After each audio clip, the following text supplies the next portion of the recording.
So on Monday, I talked about work and how work can actually be a catalyst for our happiness.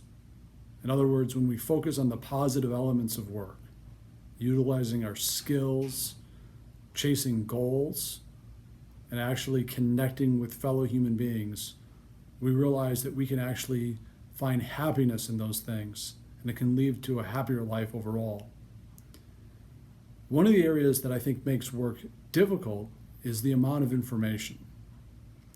I mean, we all know we live in an information world, and carrying around these things, iPhones, means that at our fingertip, there's always information and there's always opportunity to be distracted. I was thinking about this as I was reading Shawn Achor's book, The Happiness Advantage, which I mentioned on Monday's post. Shawn talks about this guy in the book named Ted, and I believe it's in chapter 6 if you go out and buy the book. And anyhow, Ted is like me and probably you. He talks about how he really doesn't feel like he has time to do all the things his job requires.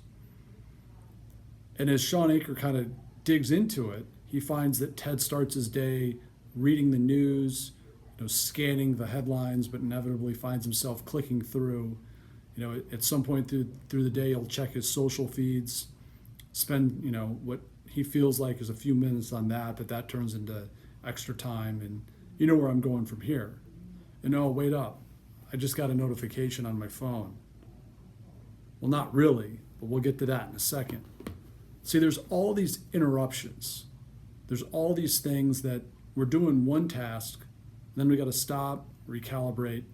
And I'm sure you've read the study by now. I think it's somewhere around 20 minutes, according to some researchers. Maybe that's on the high end, but maybe it's more like 10 that it takes to get back to your train of thought. I mean, even my fake notification there got me a little bit off, didn't it? So what are we going to do with all this? And what really matters with it? It matters simply because it's leading, at least I believe, to some dissatisfaction around work. I mean, who among us doesn't want to get more done in fewer amount of time? The sooner we get things done, the sooner we can get home.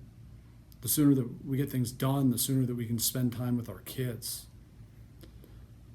So one of the things that I've done, and I think that this really helps with my own work enjoyment, is that I have turned off every notification on my phone. Now, I have FOMO, or fear of missing out, so I can still get to the notifications. In fact, the day I'm recording this is July 31st. And we'll post this for 3 weeks, but that's just kind of how I go about posting these blog posts. And why am I mentioning July 31st? Well, I'm mentioning July 31st twofold. First of all, today is the trading deadline in Major League Baseball, the non-waivered trading deadline, meaning this is the last day of the season that you can trade players without having to send them through waivers.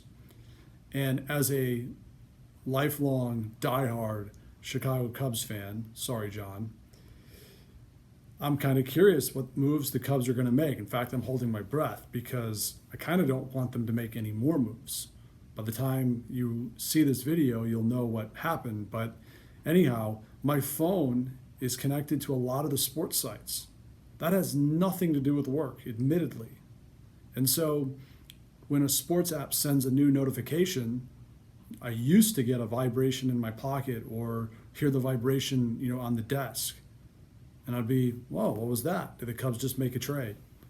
And it sounds so basic, but that little interruption can distract me from the one-on-one conversation that I'm having with one of our salespeople, or can distract me from the creative endeavor that I'm doing at my computer. Another thing that I highly recommend that has increased my own enjoyment has to do with email. Enjoyment might be too strong of a word, but at least happiness, definitely productivity. And that is around working with my inbox closed. I am dead against any sort of notification, a bing, vibration, or even a little icon in the corner of the screen of my computer that tells me that I have new mail. There's something addictive about mail. You know, it was 20 plus years ago, you've got mail, and we all know that AOL, that ding. But there was something, something like a drug. I mean, that was like email crack. I mean, you felt like wanted, felt at least, appreciated. Now it's like I would do anything to get less emails, or at least that's me. So I highly recommend to work outside of email, meaning get it off your screen, get it away. And then just choose some times throughout the day. I mean, it's necessary. I won't even say it's a necessary evil, because there's a lot of positive, attributes about information sharing and things when email is used appropriately. It's necessary, but we need to use it instead of being distracted by and used by it. The other thing, and this is the last thing since I'm going kind of long form here, I highly recommend picking a time at night, calling it, I'll just tell you, mine's 8 o'clock at night, of when you're going to do that last check. I know we need to all be reachable 24 hours a day. And my phone's still on. But in all my years of being here, I can think of one time where something newsworthy from a Hoffer Plastics perspective has gone on, like at 8:30, 9 o'clock at night. I mean, I suppose there's been a few projects, but those are things that, I'm talking about things that came out of the blue, that came from, nowhere. So the point is that about 8 o'clock at night, I check my phone one last time, and then I'm not checking it while I'm sitting on the couch watching a show with Sarah.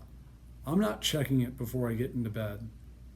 And in the morning, to be honest with you, I'm doing my Bible study before I check it. I'm having 30 minutes before I even look at that thing, because I know once I start, I won't stop, at least till 8 o'clock. And so why am I talking about all this? I'm talking about all this because I believe, especially for us, who have jobs around technology, the quote unquote knowledge economy, we need to be extremely careful when it comes to using technology. Not only that, I think it's a large reason why people are tired of their jobs, why there's dissatisfaction in the workplace.